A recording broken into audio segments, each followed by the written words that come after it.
Every gamer knows that feeling when a soundtrack perfectly complements a game. It builds tension, adds emotional depth, and sticks with you long after the story is over.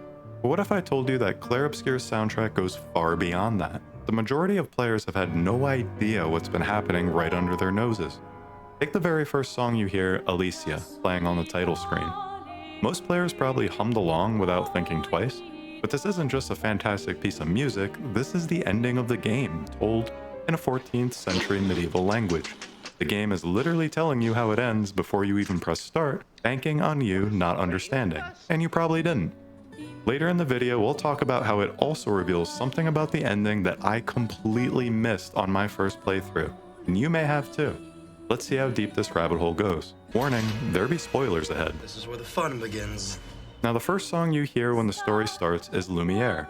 Translating the lyrics, you get these key phrases. Gustave will guard the dome, the roof Renoir will claw at, and erasure trouble will bend Eiffel. We're not even into the tutorial yet, and the music has already revealed the main antagonist, the central conflict that causes the fracture, and it even hints at the artificial nature of this world. But that's just the beginning. Then comes Renoir, the song that plays during the heartbreaking Gommage scene when the paintress wakes up and Sophie, along with several others, disappear. This track borrows words from multiple languages and seems intentionally very cryptic, but there are just a few key words it drops that are undeniably concrete. Renoir, Verso, Aline, and Alicia. Now at this point in the game, you don't know who any of these people are, you don't understand their relationships, you don't know their tragic history. But the music is introducing you to every major player in this story before you've even met them. It's like hearing the cast list of a play before the curtain rises. The song is essentially saying, remember these names, they're about to become very important. But the soundtrack's revelations don't stop there, in fact they get even more explicit.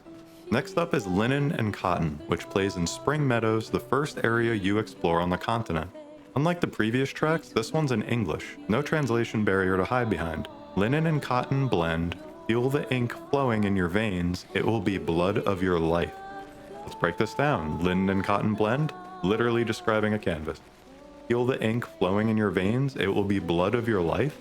It's telling you that everyone in this world is a painting. The song isn't just background music, it's Aline, the paintress, speaking directly to her family and all the inhabitants of her canvas world. The emotional weight of this hits differently when you realize it's a mother's voice singing to her painted creations about the artificial nature of their existence.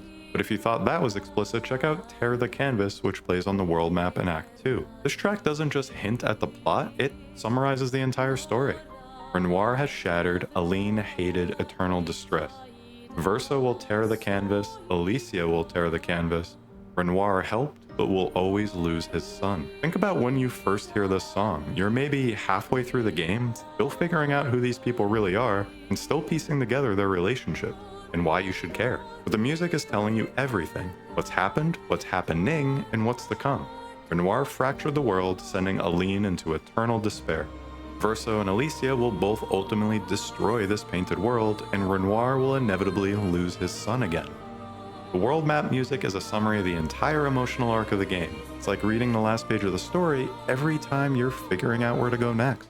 By the time you reach the Dueliste boss fight, the pattern becomes impossible to ignore. Right after Maëlle says, "Everywhere we go, there's just death," she falls face first into a horrific pit of blood and corpses. Sorry, Maëlle. And then the boss theme begins. Renoir has shattered, Renoir has removed, and stole her land. Whose land? Aline's. The song is revealing that Renoir caused the original fracture by trying to destroy Aline's painted world and everyone in it. And then, Aline has dared, trapped him, the fool dared, and below he lost his spirit. This reveals that Aline literally trapped the real Renoir beneath the monolith. The boss theme is giving you the entire backstory while you're trying not to die. Next up, we have one of the most clever things the composers created here. And if you're finding all this as mind-blowing as I did, hit the like button and subscribe for more videos like this one.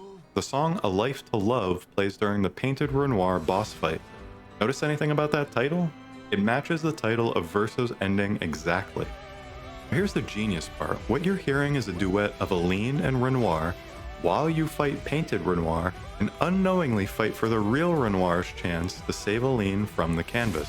The song is the emotional core of their relationship, playing out in real time as you fight this epic battle. Cease loving me, I will always love you. Let go of this paintbrush, leave this canvas, I will always paint. Then, the song shifts focus to their lost son. Burning colors, fire red, life stolen, painting that I can't face. The song is an emotional struggle between two broken parents devastated by the loss of their son. And when you finally face the paintress, there's this cinematic moment before the boss fight where Aline plays in the background. The lyrics are heartbreaking. Come out and flee, I beg you, flee this cursed painting, this canvas of a fake life, a dreamlike, imperfect portrait, a chain of your freedom. The song reveals how Verso and Renoir see Aline's situation, trapped in her own creation, needing to be freed from the prison she built around herself and everyone else. This reframes the entire confrontation.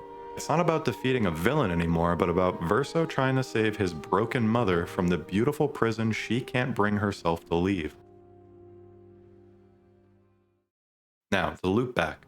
Remember that first song, Alicia, from the title screen? Here's where everything clicks into place.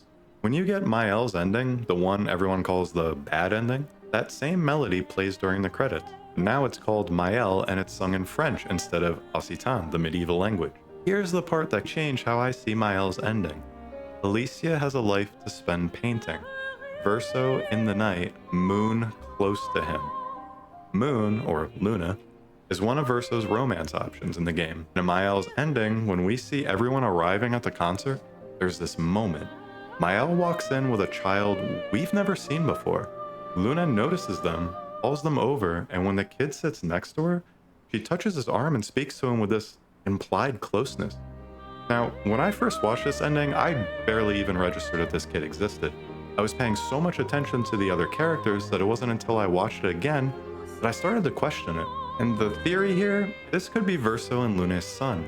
Now, it's unknown whether enough time passed for him to be born naturally, or if Maël just waved her magic paintbrush and willed him into existence. It might actually be showing us that there's maybe, just maybe, a sliver of hope for Verso to be happy. Or Maël is just smashing people together like Barbie dolls, but I choose to believe the former.